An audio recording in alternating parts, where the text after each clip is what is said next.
Hello and welcome to Wi-Fi at Work. I'm Ellen Satterwhite, Vice President at the Glen Echo Group, and I'm thrilled you all have joined us for another edition of our Wi-Fi at Work digital event series hosted by WifiForward. Just a quick overview about us.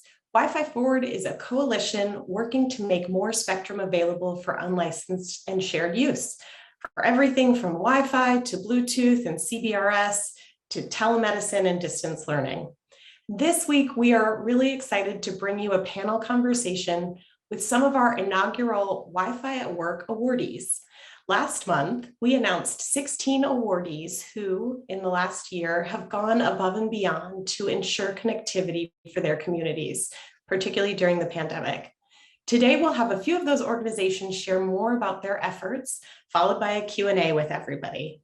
But first, some housekeeping. So for the sake of time, we won't be accepting questions during the webinar, but if you have questions for our speakers, please email my colleague Ann Keeney at akeeney@glenechogroup.com or info@wififorward.org, and we can connect you with the right people to help, or I can ask your question live. After the webinar, we'll upload the video to YouTube and circulate it via email for anything you might have missed. So now I'd like to introduce our 6 panelists for today's discussion. The first is Peter Coyle, who is the director of the Montclair Public Library. Montclair is one of the busiest municipal libraries in New Jersey, which I'm sure you all can imagine. Peter currently serves as a trustee of the Freedom to Read Foundation and is on the American Library Association Intellectual Freedom Committee.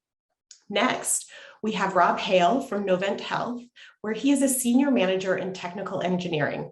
Novent worked alongside Extreme Networks on its winning projects. So we also have Matt Mcneil, who's senior sales director at Extreme Networks, here with us. And Charlie Douglas, who serves as vice president of corporate affairs at Comcast, is also here. Charlie's been with Comcast for nearly 15 years, working in media relations at various levels. And we are particularly excited to have Charlie because we've worked behind the scenes with him for a number of years. We also have Bob Longworth, the superintendent of Lockland Local School District, joining us today. Bob has been in public education for nearly 20 years, working at almost every level. And last, but certainly not least, Jennifer Stevenson is the Assistant Director for Public Services at First Regional Library in Mississippi. She's worked in libraries for well over a decade, and we are very excited to have her here. Welcome. So I'll get right into it, and I'll let Peter start us off. So Peter, take us away. Great, thanks, Ellen, and thanks for having us. I'm excited to talk briefly about our project, which was senior lending hotspots. We, as the public library, offer hotspots on a normal basis during the year. But when the pandemic happened, we had an increase in demand. So students needed our hotspots for attending school. Some adults needed them for work. And we found a need for the seniors in town. Many of them weren't able to take part in the programs that they had. We're participating in a number of groups in town, including a group we have called the Montclair Institute for Lifelong Learning, which provides classes for seniors. And when we went remote with that, we had a number of seniors who couldn't participate because they didn't have internet at home. And so we worked with our township, who had some CARES Act funding that they received from the county. And we were able to purchase some hotspots and implement this senior-only senior-only hotspots. And one of the issues that we found is that our senior population is growing. That's a nationwide trend. But in our area, in our town, 35% of our senior households can't afford the basics: housing, transportation, food, or healthcare. So providing free internet through our hotspots through the public library really helped these seniors stay connected. One of the other issues was all of the availability to make appointments for COVID vaccines were all online. So seniors who didn't have internet didn't have a way of getting access to this very important vaccine. So we were able to use this funding and expand our hotspot lending program to have a segment just for seniors. They've been very popular. We checked them out for longer than the regular hotspots.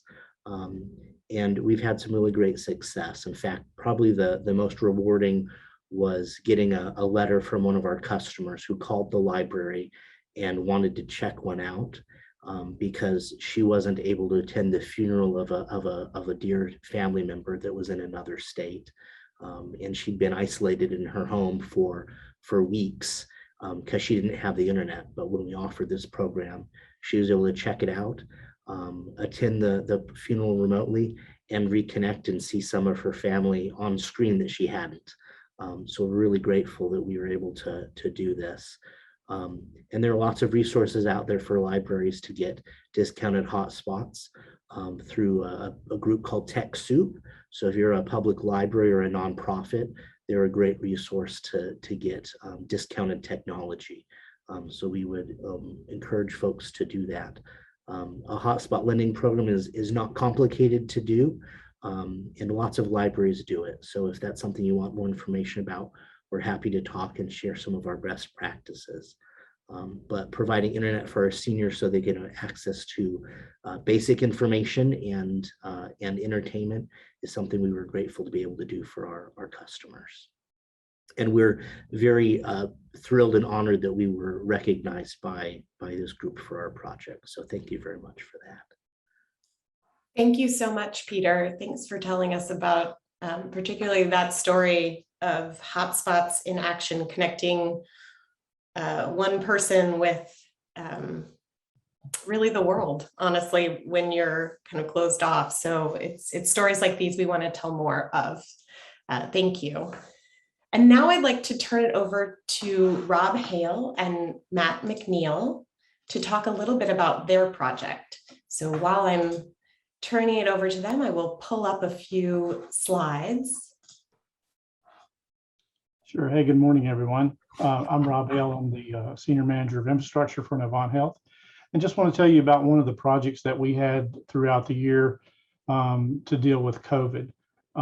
In all of the areas that we service in North Carolina, in a 3-state area here, North Carolina, South Carolina, and Virginia, we've had to stand up vaccination clinics. And these are varied in size from just about a couple of hundred people up to thousands of people in the events.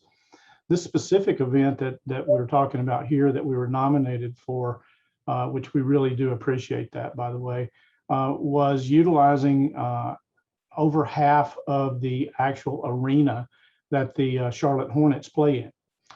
So one of the difficulties that we encountered was being able to stand up a completely autonomous Wi-Fi infrastructure in over half of the arena. And by the way, the Charlotte Hornets, when we did this in February, were playing in the arena. So they were playing in the evening, and this was the next day, and they were going to play again that night. So being able to stand up a Wi-Fi event there, completely encrypting all the data, making sure that all of our patient data and our PHI data is secured, and being able to set that up about within 1 hour.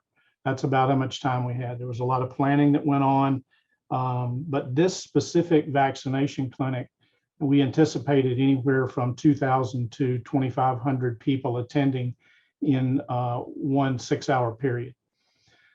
We worked with the existing technical staff at the arena that used our Wi-Fi architecture, which gets us out to the cloud environment, and then put our APs actually on pedestals to wheel in and out to cover the specific areas.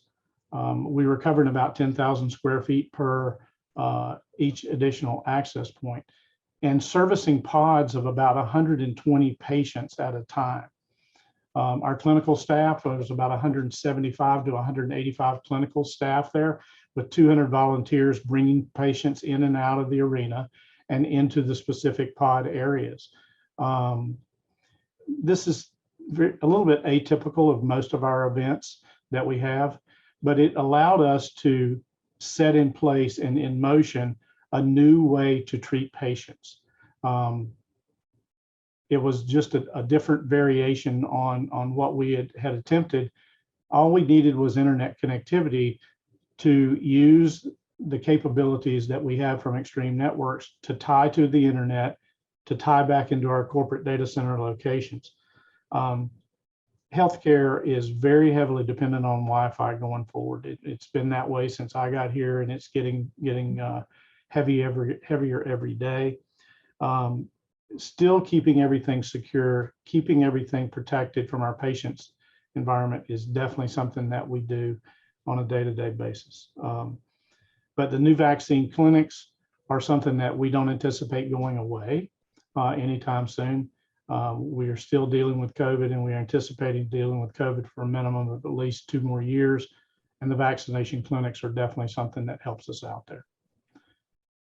With that, I'll turn it over to Matt for just a few minutes if he wants to add any color to that. Yeah, thanks, Rob. And hi, I'm Matt Mcneil with Extreme Networks, and we were proud to partner with Novent Health to help provide this solution through our effortless cloud-managed Wi-Fi solutions that help power the vaccination event. So we quickly took, as Rob mentioned, the 19 APs and put them on the carts and did this all with less than an hour. So very quickly set up a secure network with high Wi-Fi coverage, and as far as quadrupling the speed, as far as average network, and really lighting up half of the Spectrum Center for the event in February, which was very successful. So we're very proud to partner with them, and this really enabled the healthcare workers to quickly access the patient information, as Rob mentioned, and to deliver this for over 2,200 vaccinations in patients. So it was a great success for us both, and it really highlights the true superheroes, some of our true superheroes under COVID, which is our healthcare workers, and supporting them to be successful. So thank you, Rob, for that partnership and making this a great success for us both, and also for the Wi-Fi at Work for this nomination. Thank you. Thank you to Rob and Matt, but also thank you to for your grace, because here in the background, I have just completely messed up your slides and you went through it, but I had to acknowledge that. And thank you so much for the work that you did in telling us about it. We look forward to more. With that, I'd like to turn it over to Charlie Douglas from Comcast. Charlie, please share with us what just part of the work that y'all were able to do during the pandemic. Sure, thanks, Ellen. And I want to thank WifiForward for all the work that you're doing in Washington to advance the conversation there about Wi-Fi. We need more of it today and well into the future. So thank you for that, and thank you for recognizing Comcast's Lift Zone program, which I'll talk about in just a minute, for our innovative use of Wi-Fi during the pandemic. So, as I hope most of you all know, for more than a decade, we've had a program called Internet Essentials. It's helped connect millions of low-income families to the internet at home. It offers a low-cost internet service with a free Wi-Fi router, access to digital literacy skills training, and the option to purchase a laptop computer for less than $150. This is our 10th anniversary of that program, and we reached a new milestone this year. We've connected 10 million people over the past decade to the internet at home, which is amazing. But we didn't do that by ourselves. We rely on a network of thousands of nonprofit partners, some national, some local, and it's really their tireless help on the ground working in low-income communities that really made that 10 million milestone happen. So during the COVID crisis, a lot of these nonprofit partners came to us, and they said, "Look, Internet Essentials is a great program for in the home, but we have a lot of students that need a place to go to get internet service while their schools are closed, or that they just can't stay at home with so many people, hunkering down at home. Sometimes it was not a conducive environment for students to participate in distance learning. So they came to us and they said, "Hey, could you help us if we created some community centers? We cleaned them up and put desks in there and provided a space for students to go to in low-income communities. If Comcast, if you would put in Wi-Fi for them, then they could connect there. And so the idea of the Lift Zones program really came from our dialogue with our nonprofit partners. And we looked at this and we said, sure, we could come up with a solution for that.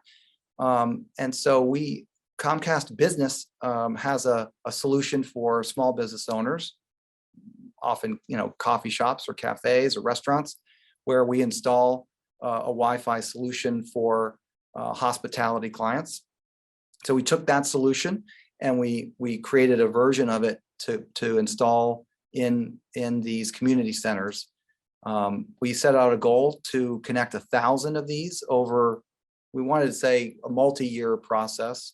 But the need was so great that we quickly learned we needed to accelerate this timeline. And so we committed to connecting 1,000 Lift Zones this year. And so we only have a few weeks left, and we're making great progress. We've got Wi-Fi installed in all kinds of different community centers. We've taken parks and recreation facilities, where even basketball courts that have been commandeered, and they put in desks so that students have a clean, well-lit place that they can go to during the day to participate in distance learning if their schools are closed. So we have a brief 30-second spot about the Lift Zones program that I thought we could show you, give you a sense of that program. So let's play that spot here.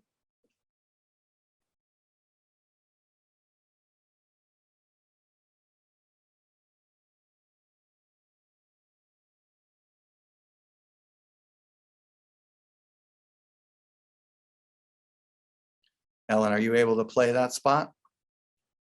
If not, I'll just keep going. Yep, I'll play it right now. I apologize. Okay, great.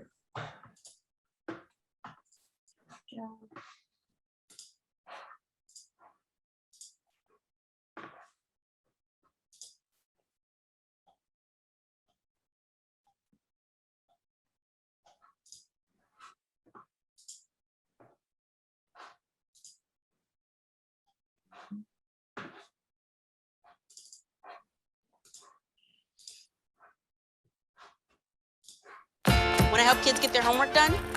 Well, an internet connection is a good start. But kids also need computers. And sometimes the hardest thing about homework is finding a place to do it. So why not hook community centers up with Wi-Fi for kids like us and all the amazing things we're going to learn?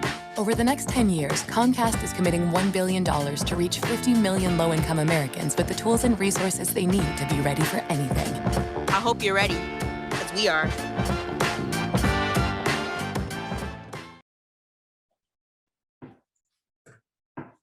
Thanks, Ellen. And then you can throw up that other PowerPoint slide. So as you can see, they're meant to be fun spaces for these kids to go and connect and get online. As you can see in that spot, this is all part of a $1 billion 10-year future commitment that we are now making to advance digital equity at not just at Comcast, but at NBC Universal and Sky. We've got a goal over the next 10 years to connect 50 million people or reach 50 million people through a variety of programs like the Lift Zones and Internet Essentials program, but also programs that help advance economic mobility, that open doors for the next generation of innovators, entrepreneurs, storytellers, and creators. So thank you again, Ellen, and WifiForward for recognizing the Lift Zones program, and I'll turn it back to you. Thanks so much, Charlie. And you know what? The grace extends itself through our panelists, and I really appreciate, we really wanted to show that spot because I think it was neat. So thank you very much, and thanks for all that Comcast has done. Now I'd like to turn it over to another side of the distance learning challenge. Bob Longworth, I wonder if you could tell us about what you're doing at the Lockland School District. Certainly. Thank you, Ellen. First and foremost, I just want to thank WifiForward for the continued focus and emphasis on expanding Wi-Fi connectivity throughout the country. And Also like to thank you for the recognition of the work that we've been trying to do here in the village to increase that access for our students and also for our families. And there should be a screen share now. Can I just get a thumbs up that everybody can see that? Very good.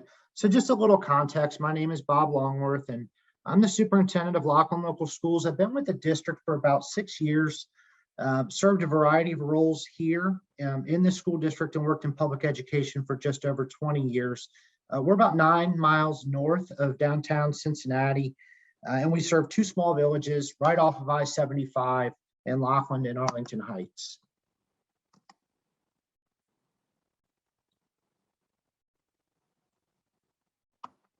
There we go. A little bit more context. According to the U.S. Census Bureau, our school district actually serves the 608th most economically disadvantaged community out of the 612 school districts in the state of Ohio.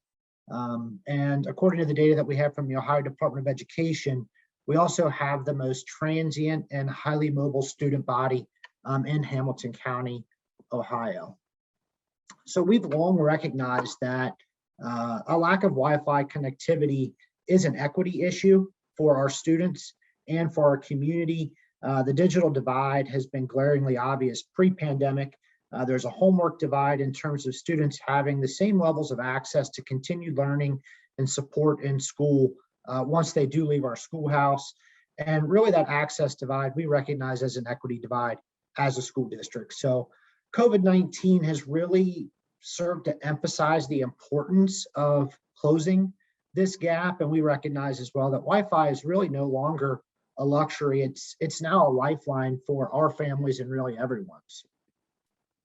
So we work to partner with the local municipality, state and federal government, and also Cincinnati Bell Technology Solutions in our region to chip away at this, to talk about what can we do to increase Wi-Fi access to not only our students, but our families and everyone that resides within our communities. And what we did was we focused on a public Wi-Fi project.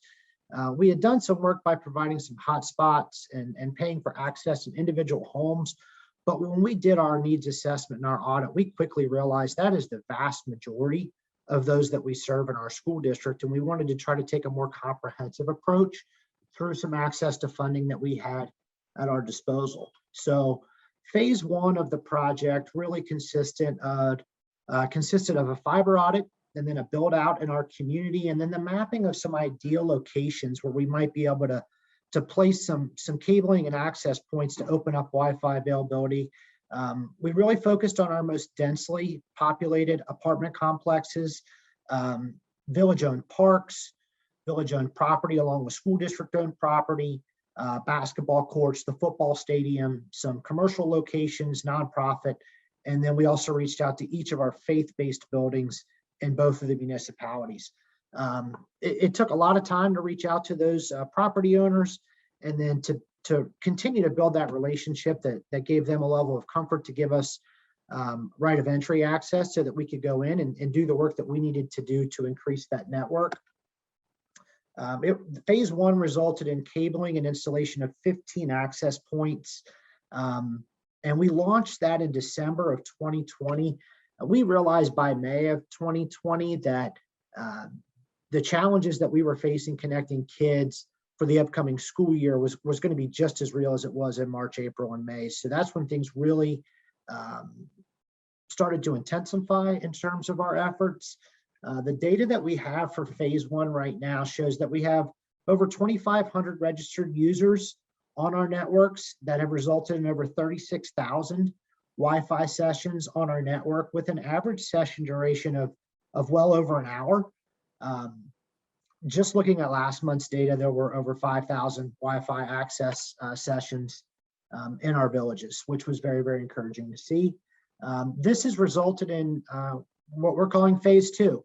So we've done an additional fiber audit. We are in the process of building out fiber in collaboration with Cincinnati Bell and other parts of our villages. We have finished up our property mapping, and right now we're gaining ROEs so that we can get in and do some additional cabling and AP installation. And this time we are funded to do 60 additional access points, which will increase our Wi-Fi network density of over 400% from phase 1. Our expected launch date is December of 2021, so it'll be exactly 1 year after phase 1.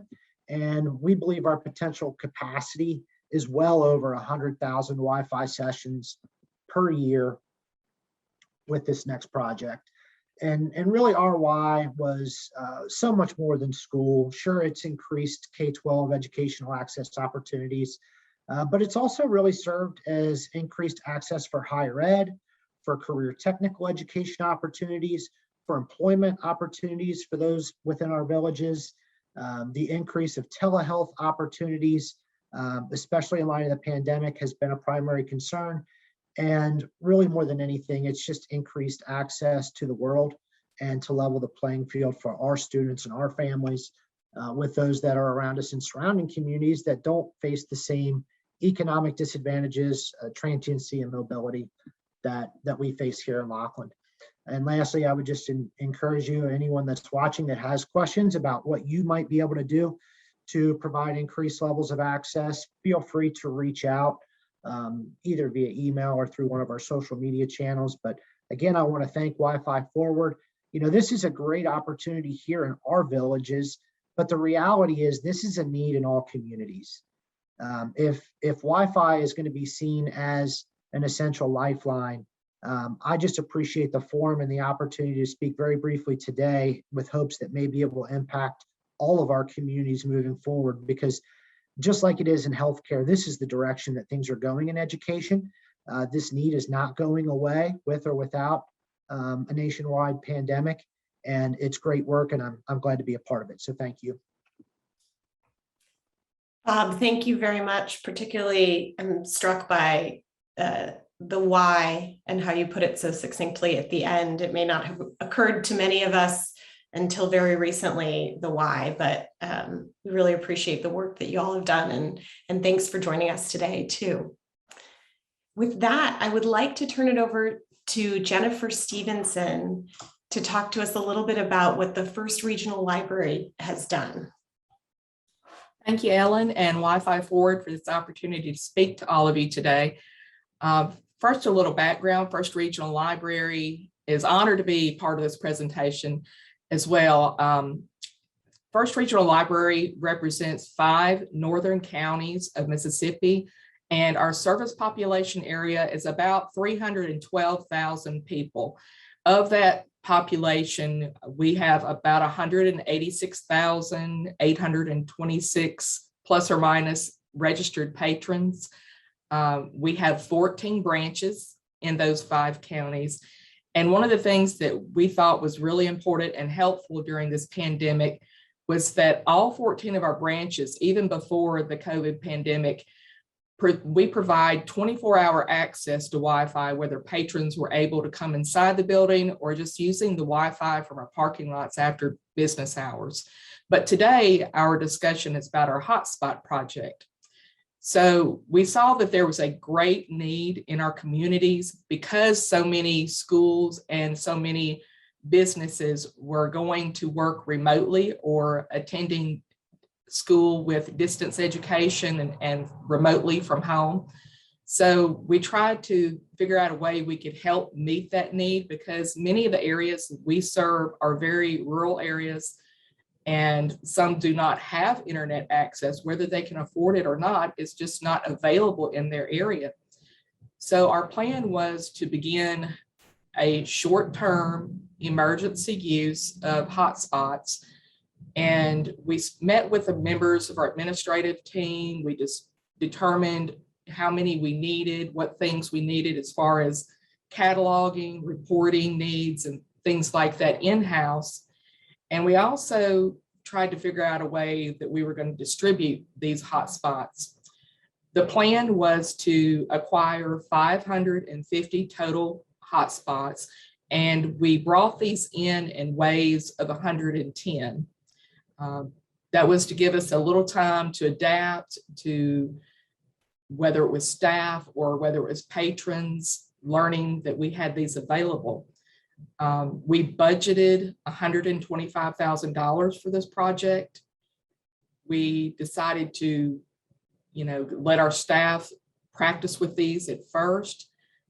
Our first wave of 110 went out to 3 branches and then 20 at our headquarters for internal purposes. If we had staff who may need to work remotely who did not have internet access or other purposes like that, being in a rural areas and trying to, reach into headquarters or to patrons.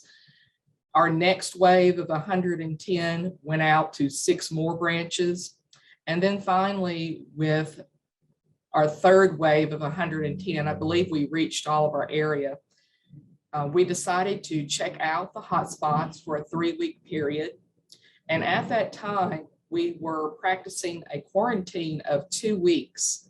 So once we received the hotspot, we checked the items out, we received them back in, we quarantined the items for 2 weeks.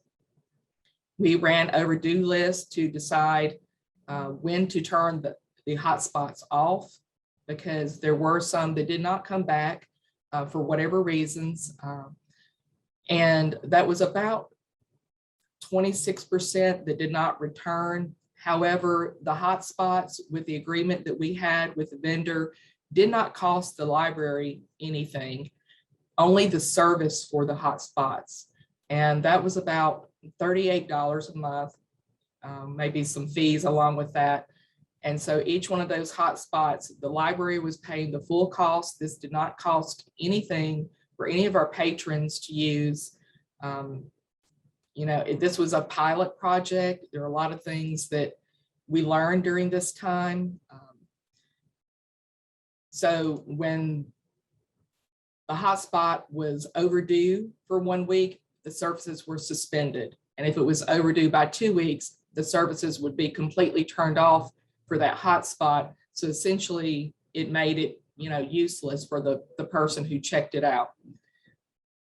We ran reports on a weekly basis to give us an idea of where they were being used, which branches they were going to be used at, if there were shortages at some branches with a higher need, or if there were branches where they had too many Wi-Fi hotspots assigned to that branch. So our original distribution list changed a little bit, because where we thought there would be a lot checked out may not have been, in areas where there were less populated. Some of the checkouts were more in those areas, because I think mostly because of the rural and financial needs of the patrons there. So we decided that for billing purposes, all hotspot devices had to be turned off or disconnected by the end of August, so that our bill could be paid in September in order to be expensed in the fiscal year. A few things that we learned a little too late. Billing for each device started once it was shipped from the supplier.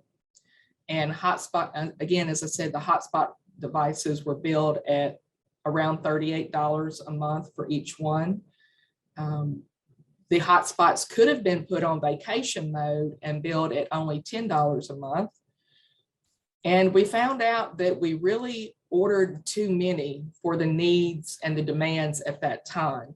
So at the highest point of our checkouts, we ran reports, and the highest number checked out was 340 at one time.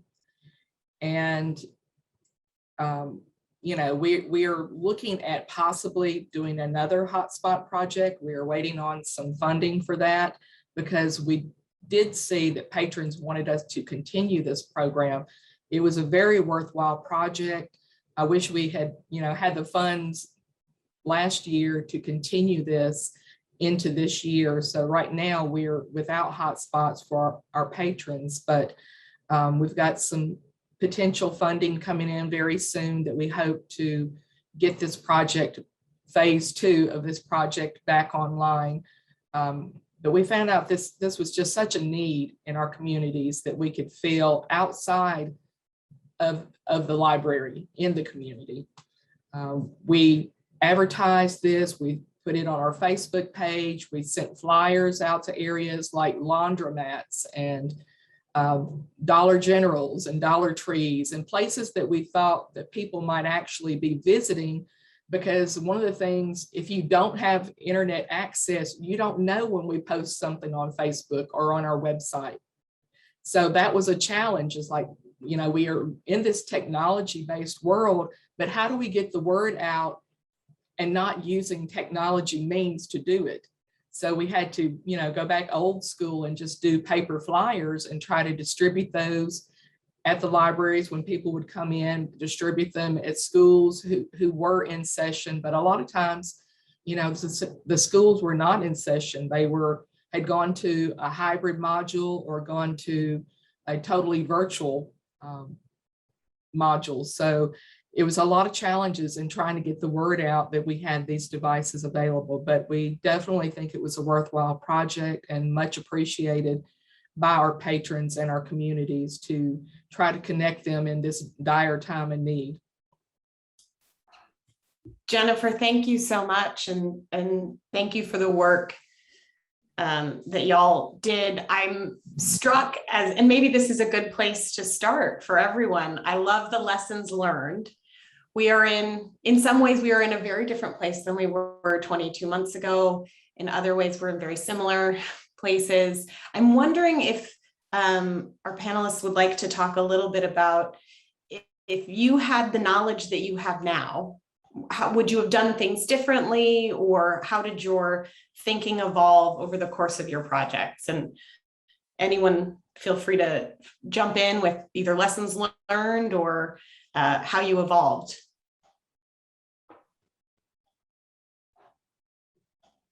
I think another one of the lessons that we had to pay particular attention to was SEPA compliance. And that's the Child and Internet Protection Act, if you're not familiar with that already. And that is a huge challenge, to have to filter a device that's going outside of your building and into the homes or workplace for somebody else.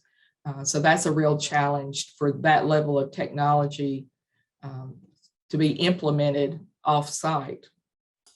Yeah, that's interesting, Jennifer, that obviously different policy issues coming into play, but the things that maybe some of us wouldn't think about, like, yeah, it's just easy, hand out hotspots. But you don't want to run afoul of federal laws while you're doing that. And I know there have been a lot of discussion about stuff like that. Another issue, and I hate to hog all your time, but another issue was the hotspot service was only as good as the service provided by the cell phone service company. So I won't name any names, but if there was a certain company that did not have good coverage in a rural area, and the carrier for the hotspot is that same company, you're going to have a difficult time accessing the internet. And, you know, in the rural areas, there are far less cell towers to access these signals from. So that's a big challenge in our national technology infrastructure. You know, Jennifer, that's a good point. And if nobody wants to jump in on this specific question, I have a slightly different question, which is particularly, you know, Rob and Matt, you talked about we're going to need the sites like Novant and Extreme put together probably for the foreseeable future, at least on a kind of 2-year time horizon. What do you see as the future of your programs, and what would you like to do next? I mean, this is one of the largest events that we did. We've now toned this down just a little bit. I mean, when we do individual events or we do specific events based on a regionalized need, you know, we've taken the same architecture view and being able to adapt that to a smaller level. We do a lot of school systems. We do a lot of churches. We do a lot of events in gymnasiums and things like that. We're using the same architecture, right? When we're doing that, it was a developed architecture that we've been working on for a while, And it's basically using the tunneled aspect of the data, again, being secure because we're dealing with PHI, and being able to tunnel that back into the corporate infrastructure, and being able to handle events. And we're talking about a couple of hundred devices when we're sending PCs and printers and things that are out there. So we're also doing over-the-air printing, right? Wireless printing and things like that. All of that happens within the environment. And as the radios and the technology gets better, you know, we've now found that we don't need as many devices out there to provide the same type of coverage, right? So we're on the exponential curve, and as that continues along the technology curve, we see that it gets much more efficient as we work out other areas, right? But we don't see this going away anytime soon, and we've been able to adapt it pretty much anywhere that we're able to require vaccination services and or COVID testing clinics as well. That's another piece of this that we really didn't talk about, is that the test sites that we've stood up all over the 3-state area are also using either this technology or cellular in some instances, but we rely on this technology when we can because it's much more controllable, right? Rob, I'm struck by a couple of things you said. The technology changes really even just in a short amount of time. I hadn't personally thought about how, yeah, that would impact the number of devices you're going to need in that architecture. And now that you've got a model that you can replicate, the time to actually do it is much shorter, et cetera. But I'm struck also by the corporate and nonprofit and government collaborations from your project, but then also, Charlie, from what Comcast has done, really everybody's projects here. I'm wondering if anybody has a couple of things that you've learned or best practices. I mean, from my experience as a consumer and a citizen, I saw a lot of innovative partnerships, and certainly we're seeing some of those today, but are there some things that you learned or best practices that you want to highlight for us? I would tell you, just from the school district perspective, thinking about the future, the reality is things are not going to go back to the way they were in public education. And for the districts and school communities that are waiting for that to happen, they will be left behind. The reality is the sustainability of the work that is being done is the most important. There are people and places that are saying for the next 2 years, the next 3 years, but the reality needs to be always. We need to make sure that we're prioritizing the ability to continue to offer these services to students, families, to nonprofits, organizations, whoever that may be. Just speaking about the partnerships, it is essential. Without the support of those within the specific communities, but then also at a governmental level, this is not a sustainable model. You know, school districts specifically, some don't have the capacity to do the work that Lockland has done because they are not in a fiber dense part of their state or country.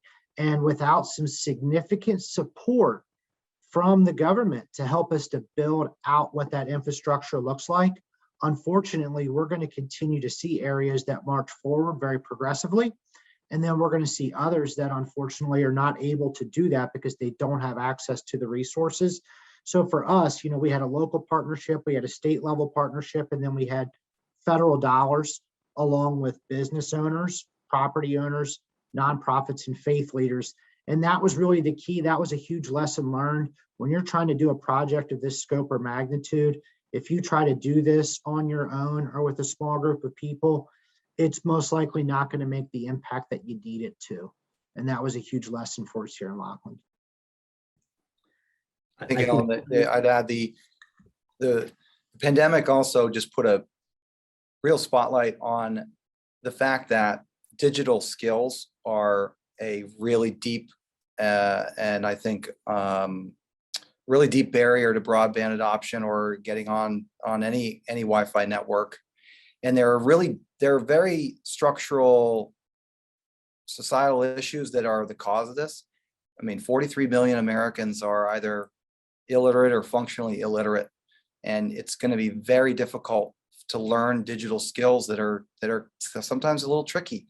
And there are some nuancy things to, you know, connecting a laptop to a Wi-Fi signal that not everybody, you know, we all know how to do it, and we've been living through it, but these are things that many of us take for granted.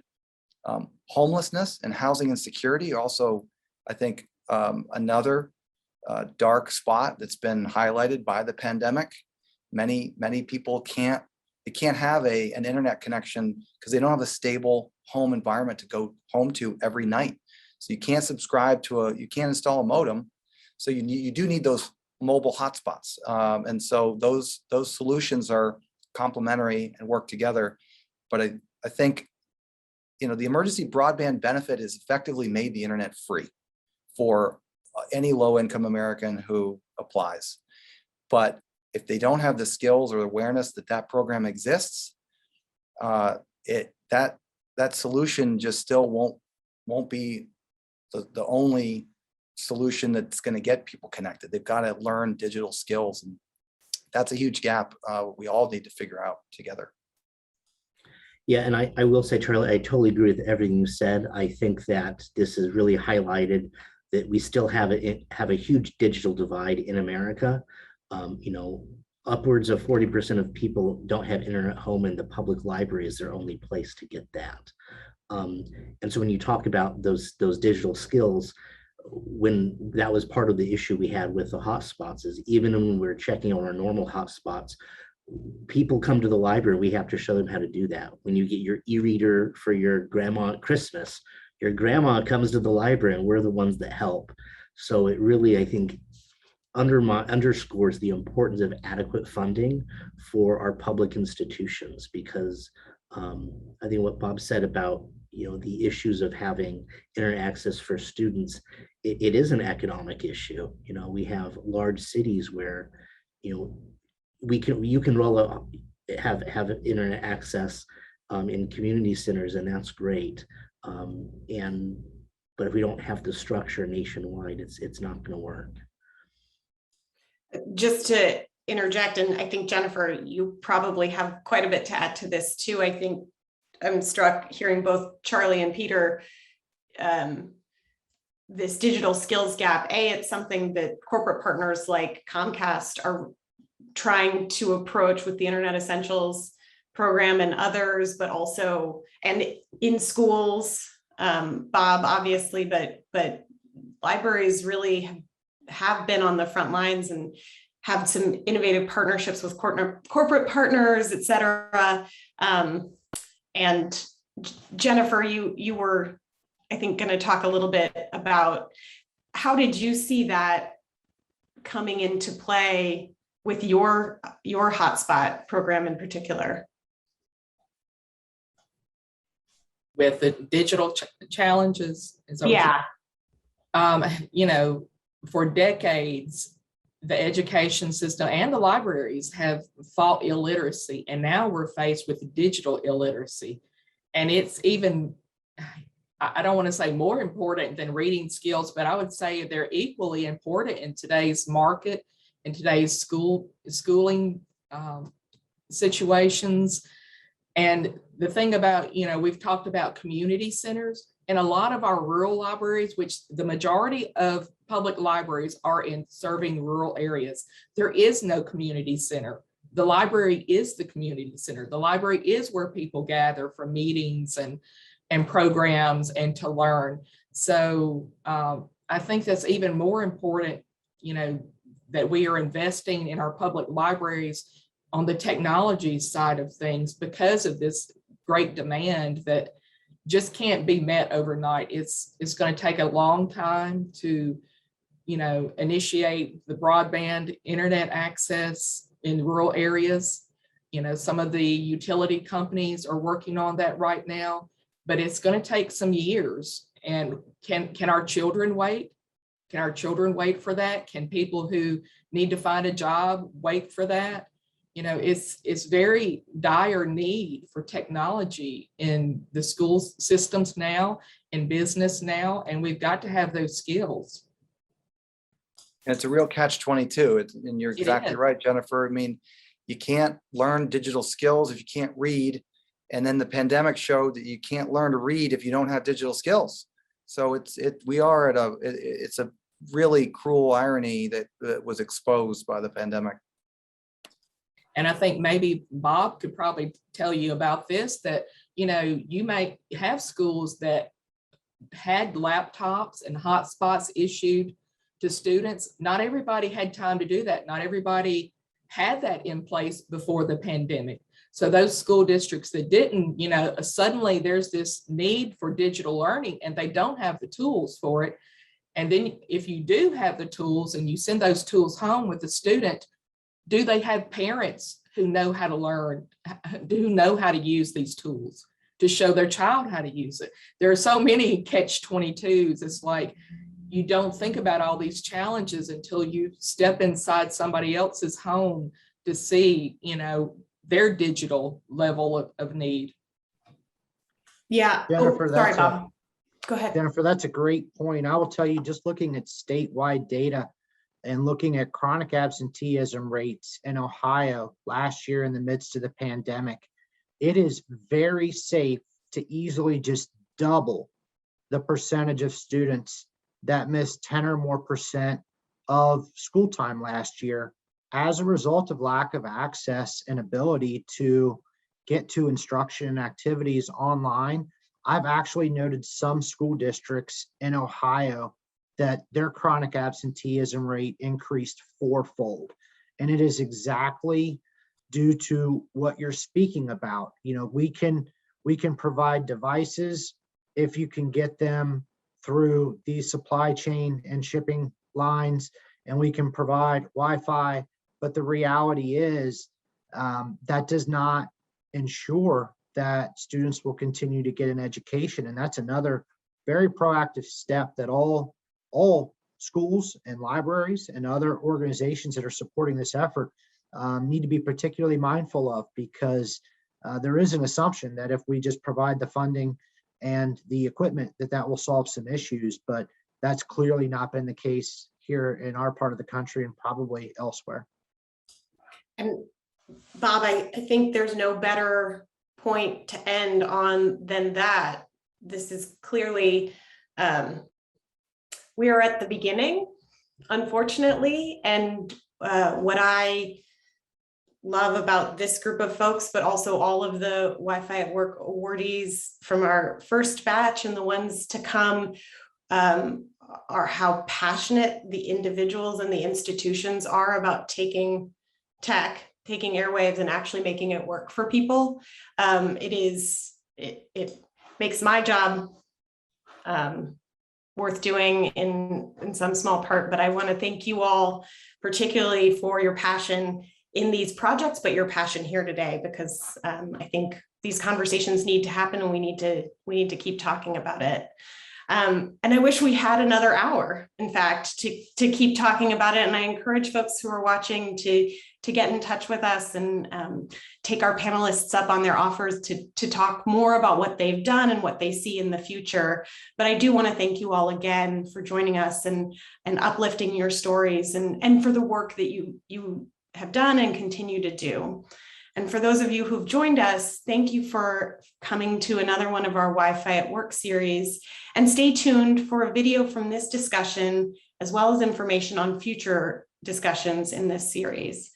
If you have any questions about WiFiForward, anything you want to contribute to the discussion, please feel free to email either my colleague Ann Keeney at akeeney@glenechogroup.com or info@wififorward.org. You can also always visit our website, wififorward.org, and please do follow us on Twitter for more of this and to contribute to the discussion. So thank you again, and we hope to see you next time.